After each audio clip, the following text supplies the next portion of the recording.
A paz do Senhor, meus amados, um bom dia para todos. Eu espero que todos estejam bem. Ainda estamos nesse momento de quarentena, mas com a graça do Senhor isso vai passar e nós vamos retomar as nossas atividades em nome de Jesus. Eu quero ler no Evangelho de João, no capítulo 3, versículo 26 ao 30, que vai dizer: Eles se dirigiram a João e lhe disseram: Mestre, aquele homem que estava contigo no outro lado do Jordão, do qual testemunhaste, está batizando, e todos estão se dirigindo a ele.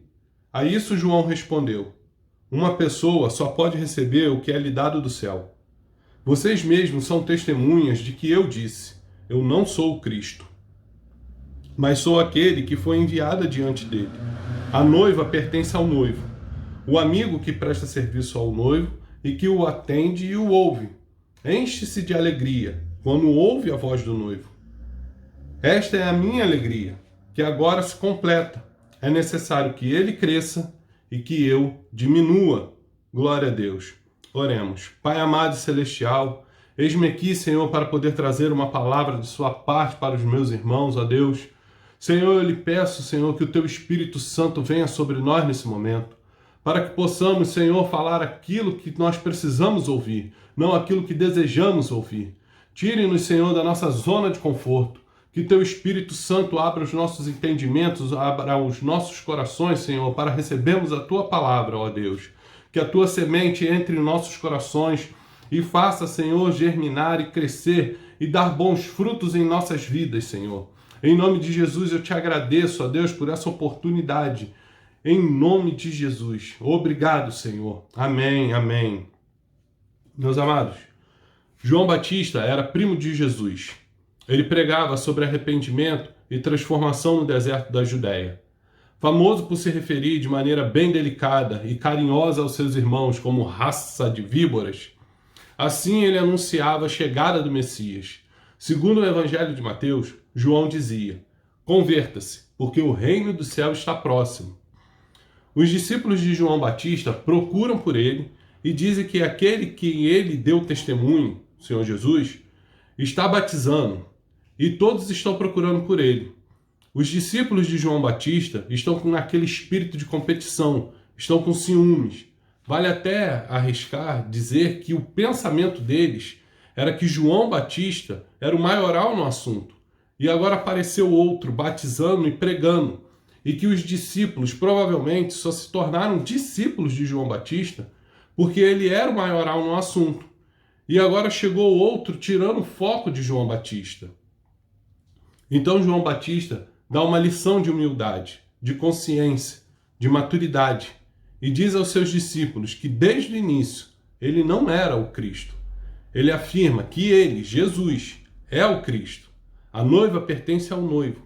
E que ele, João Batista, é o amigo do noivo que o atende e que se alegra pelo noivo. E João Batista dá uma premissa, uma lição, melhor dizendo, que devemos pôr em prática em nossas vidas.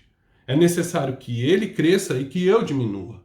É necessário que ele, o Senhor Jesus, cresça e que eu, Alain, diminua.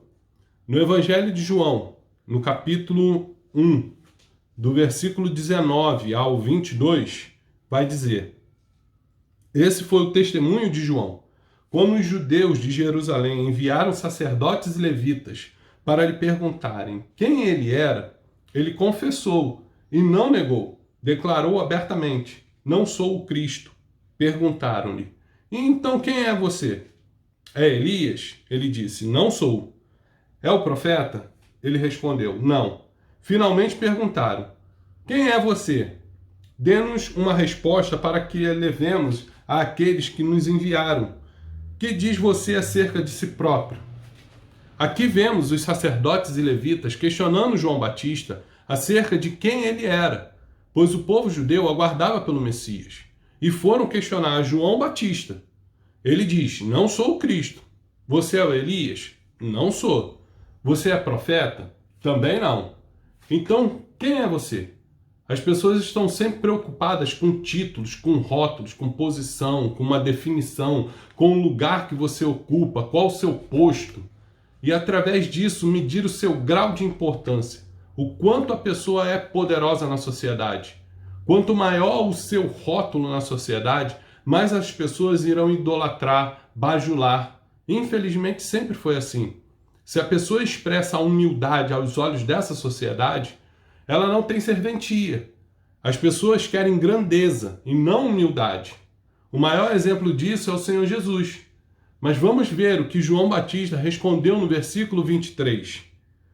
No Evangelho de João, no capítulo 1, versículo 23, vai dizer: João respondeu com as palavras do profeta Isaías: Eu sou a voz do que clama no deserto. Façam um caminho reto para o Senhor. Eu sou aquele que Isaías profetizou, que só iria abrir o caminho. Quem sou eu não importa. Olha a humildade de João Batista. O importante é quem está vindo. João Batista não fez questão de holofotes. Pelo contrário, o desejo de João Batista era ver o Senhor Jesus exaltado, que ele cresça e que eu diminua. Antes de colocarmos uma aplicação prática dessa passagem, de como fazer Jesus crescer em nossas vidas e que nós diminuamos, saiba que essa postura de João Batista, de sair de cena e deixar o Senhor Jesus crescer, é de um crescimento espiritual muito grande. Conforme trabalhamos isso em nossas vidas, conforme nós vamos saindo de cena, nós vamos negando a nós mesmos e Cristo vai resplandecer em nossas vidas. Deus tem um desejo em seu coração, um propósito, que nós sejamos parecidos com Jesus, que sejamos conforme a imagem de seu primogênito.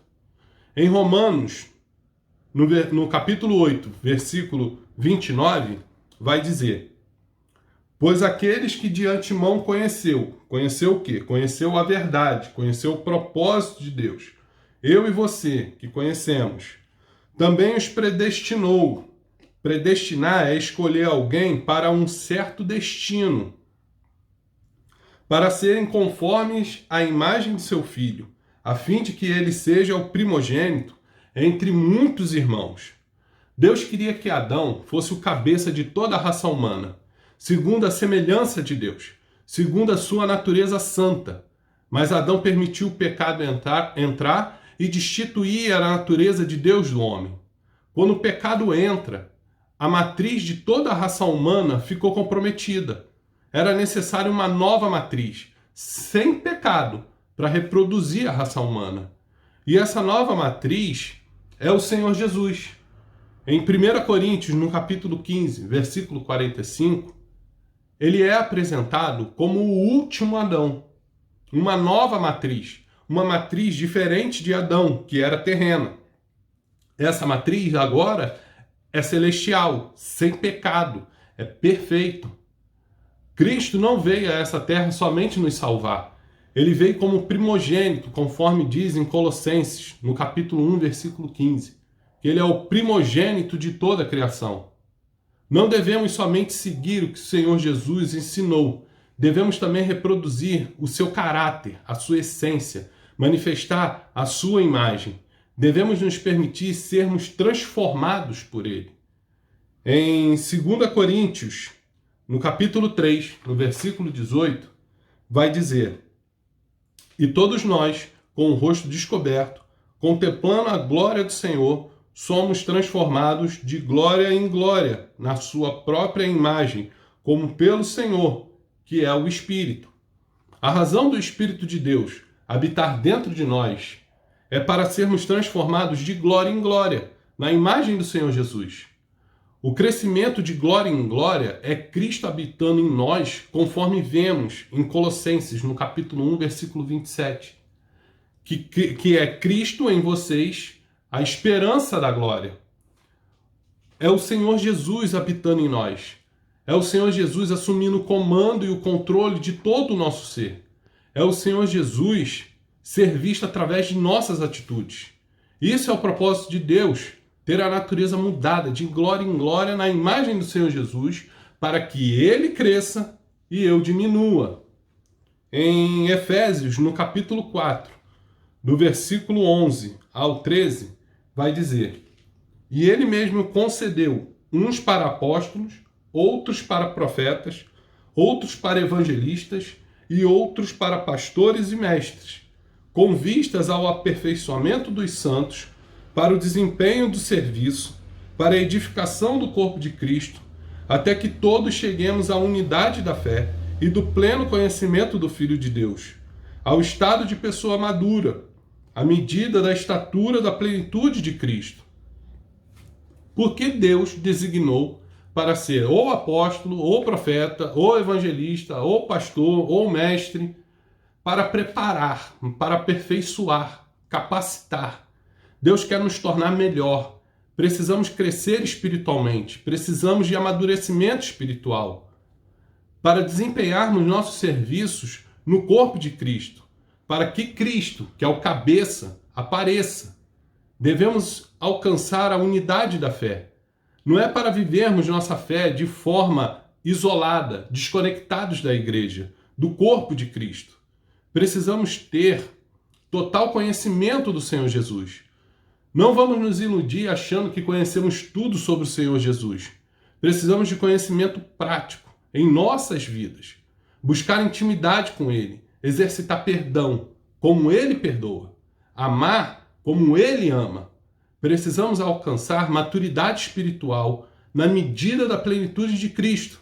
Deus não quer só nos salvar da perdição, mas enquanto nos dirigimos para o alvo, enquanto vamos crescendo espiritualmente e continuamos nossa caminhada na terra, Deus quer que manifestemos a imagem do Senhor Jesus para todos, não somente para os nossos irmãos em Cristo, mas devemos manter nosso comportamento, nossa postura, mesmo quando não estivermos em comunhão com os irmãos, quando estivermos no trabalho, na faculdade, naquela rodinha de amigos que ainda não se converteram, quando estamos sozinhos dentro do quarto e bate aquela vontade de ver coisas impróprias na internet. Devemos manter a imagem do Senhor Jesus acesa o tempo todo em nossas vidas, para não comprometer esse processo do crescimento espiritual, para que possamos atingir a medida da estatura da plenitude de Cristo. Paulo, orando e intercedendo pela igreja, diz em Efésios, no capítulo 3, do versículo 14 ao 19, ele diz: por essa razão, ajoelho-me diante do Pai, do qual recebe um nome toda a família nos céus e na terra. Oro para que, com as suas gloriosas riquezas, Ele os fortaleça no íntimo do seu ser, com poder, por meio do seu Espírito, para que Cristo habite em seus corações mediante a fé. E oro para que vocês, arraigados e alicerçados em amor, possam, juntamente com todos os santos, compreender a largura, o comprimento, a altura e a profundidade, e conhecer o amor de Cristo, que excede todo conhecimento, para que vocês sejam cheios de toda a plenitude de Deus. Nós estamos vivendo muito longe do sonho de Deus.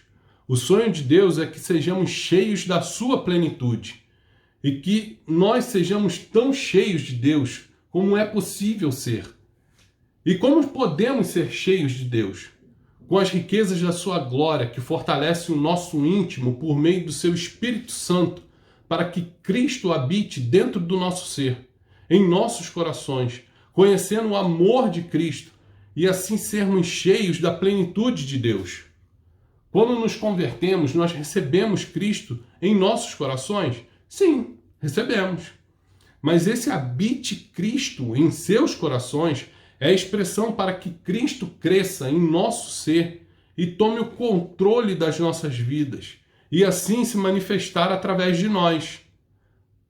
Paulo, em Gálatas, no capítulo 4, versículo 19, vai dizer: meus filhos, novamente estou sofrendo dores de parto por sua causa, até que Cristo seja formado em vocês.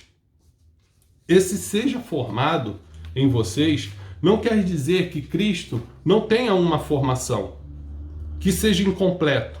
Essa expressão quer dizer que Cristo precisa crescer em nós, ter o comando, ter o controle. Cristo precisa ter espaço em nossas vidas. Esse formando em vocês quer dizer que nós não nos rendemos por completo a Ele.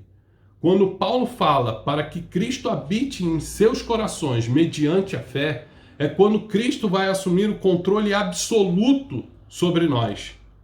Jesus é o nosso modelo perfeito. Em 1 João, no capítulo 2, versículo 6, ele diz: aquele que afirma que permanece nele deve andar como ele andou.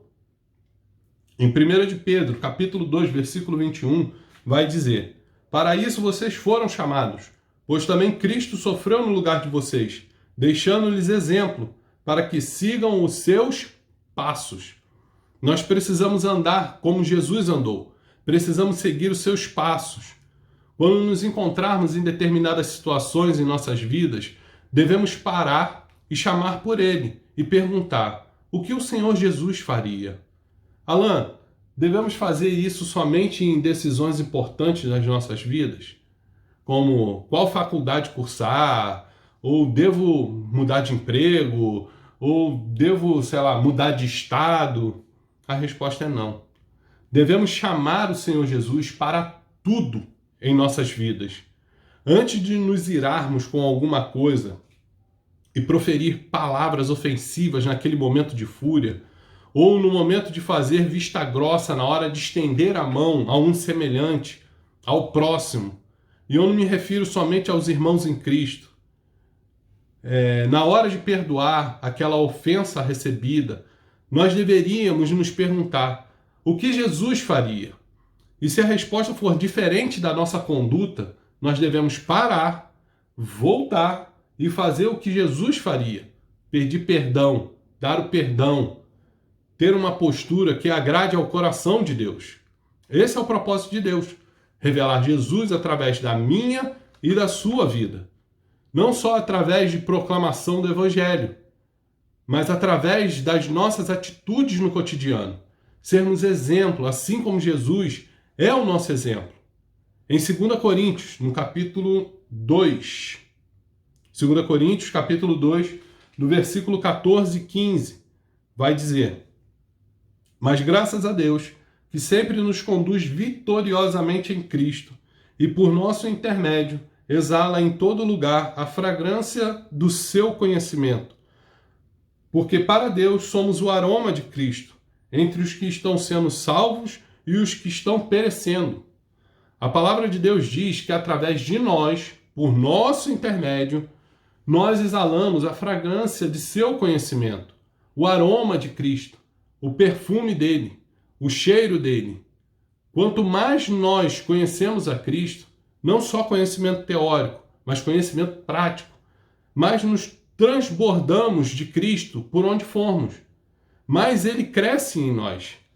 A maneira como nós vivemos, a maneira como nós andamos, a maneira como nós nos relacionamos com as pessoas, mais exalaremos Jesus por onde formos. E como nós nos relacionamos com Jesus?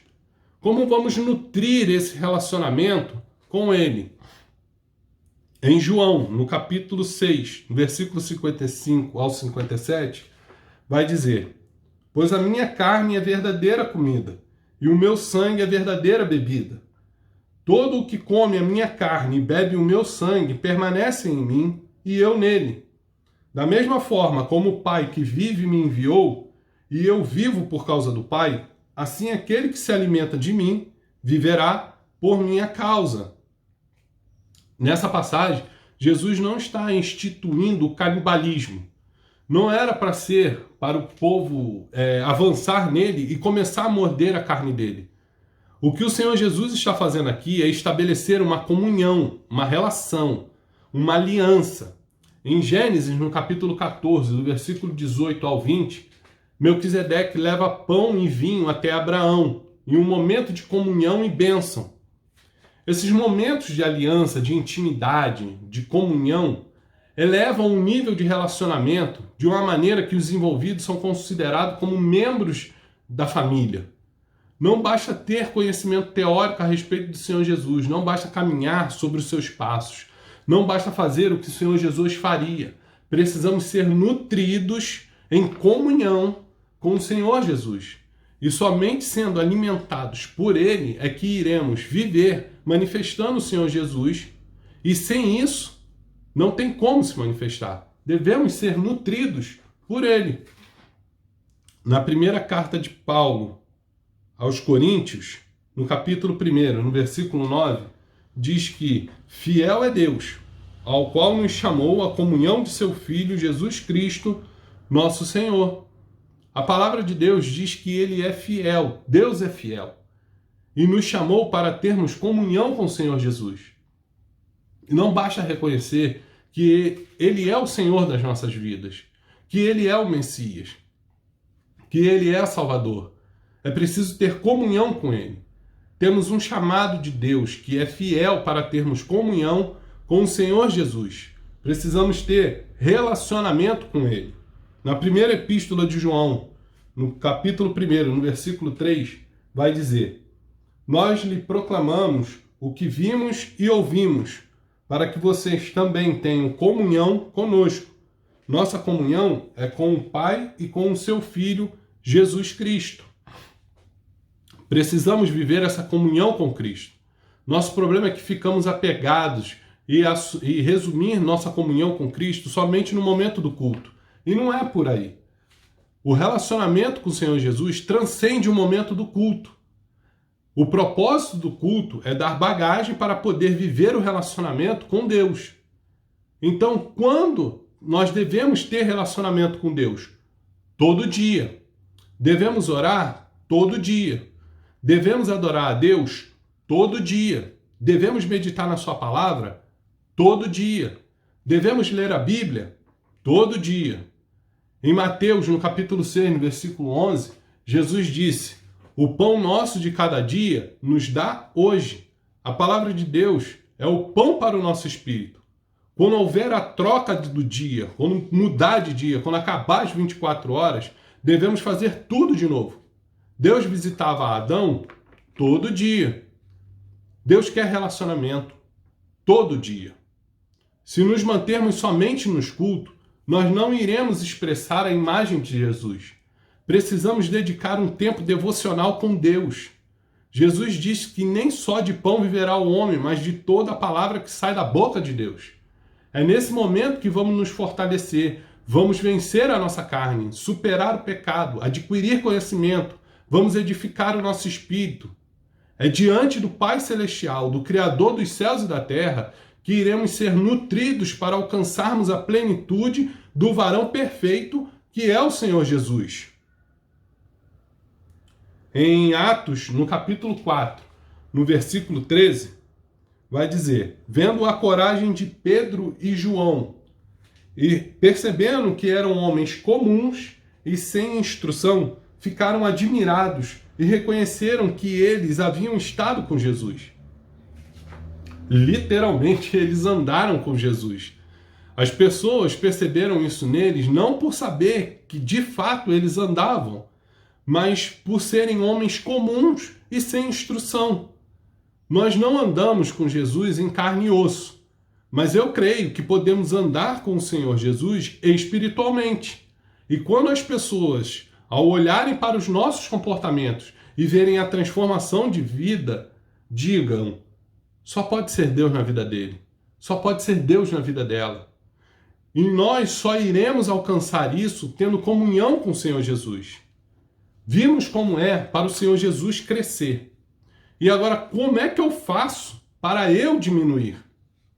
O ser humano é dividido em corpo, alma e espírito, conforme está em 1 Tessalonicenses, no capítulo 5, versículo 23, que diz que o próprio Deus da paz os santifique inteiramente, que todo o espírito, alma e corpo de vocês seja conservado irrepreensível na vinda do nosso Senhor Jesus Cristo. No momento da nossa conversão, o Espírito nasceu novamente e recebeu de Deus a sua natureza, que precisa ser alimentada com a palavra de Deus. A nossa alma, que é onde se discerne nossas emoções, precisa ser trabalhada através da palavra de Deus, que é implantada em nós. Em Tiago, no capítulo 1, versículo 21, vai dizer: portanto, despojando-vos de toda impureza e acúmulo de maldade, acolhei com mansidão a palavra em vós implantada, a qual é poderosa para salvar a vossa alma. E o nosso corpo? O pessoal com mais tempo de evangelho, né? O pessoal lá da antiga, aquelas senhorinhas, vai dizer que a carne deve ser crucificada, que não adianta. Carne não se converte, tem que ir para a cruz. O pastor Cláudio Duarte vai dizer que o hormônio não aceita Jesus. E é verdade, não aceita. Em Gálatas, no capítulo 5, versículo 24, vai dizer: os que pertencem a Cristo Jesus crucificaram a carne, com as suas paixões e os seus desejos. Vivemos uma luta diária. O evangelho é confronto. A palavra de Deus é confronto. Todo dia é espírito que luta contra a carne e a carne que luta contra o espírito. Ainda em Gálatas, voltando um pouco, né, no capítulo 5, no versículo 17, vai dizer: pois a carne deseja o que é contrário ao espírito, e o espírito o que é contrário à carne.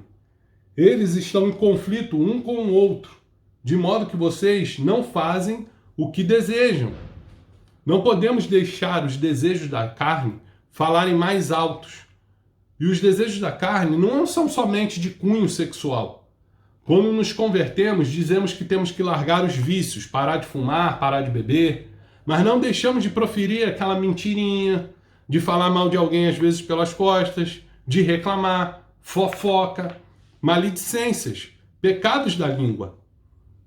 Deixamos Cristo trabalhar em uma determinada área de nossas vidas, mas fechamos a porta para outras áreas? Somos nós que devemos reprimir a nossa carne. Cristo não vai fazer isso por nós. Nós é que devemos fazer a nossa parte e crucificar a nossa carne com as suas paixões e com os seus desejos.